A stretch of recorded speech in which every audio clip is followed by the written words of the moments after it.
Hello রাজমিস্ত্রি ভাইরা, যারা যেসব ভাইরা গ্রামে কাজ করছো, এই যে আমরাও তো গ্রামে কাজ করছিলাম। আজকে সকাল সকাল ধরো ভাঙ্গা লাইন কাজে গেছিলাম। কালকে রাত্রে কথা দিলাম পার্টিকে, দিয়ে পার্টি বললো ঠিক আছে সকাল সকাল কালকে চলে এসো। দিয়ে পার্টির কাছে কাজে গেল, দিয়ে পার্টি এত ভাইরে ক্রিটিক্যাল পার্টি, আর স্বামী স্ত্রী এত বুড়া বুড়ি প্রচুর ক্রিটিক্যাল। সালা 8টা 10 বেজেছে, তাতে করে দেরি হয়ে গেলো, কখন কাজে লাগবে। আর তোমার এই আজকে রডের কাজ আছে, তোমার খাঁচা করতাম আর জালি বানতাম, তো মেশিন লাগবে প্রথমে। তো ওকে পার্টিকে বলছি মেশিনের ভাড়া লাগবে। কোচে এটা কে বলেছে মেশিনের ভাড়া দিবে? মেশিনের ভাড়া দিব না। তোমরা এটা এতদিন থেকে তোমরা গ্রামে কাজ করছো, তোমার হুঁশ নেই?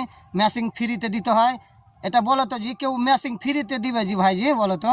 শালা এরা বুড়া বুড়ি বুঝে না, কোচে এই মেশিন ফ্রিতে দিতে হবে, কেন তোমরাকে ভাড়া দিব? দেয় লিয়ে ঝগড়া করে দিয়ে চলে এলুম, কী বলবো বলো? শালা গ্রামে যে আমারকে মুসলমানের কাজ করা খুবই কঠিন জি। শালা খুবই ভিতর খারাপ শয়তান সব।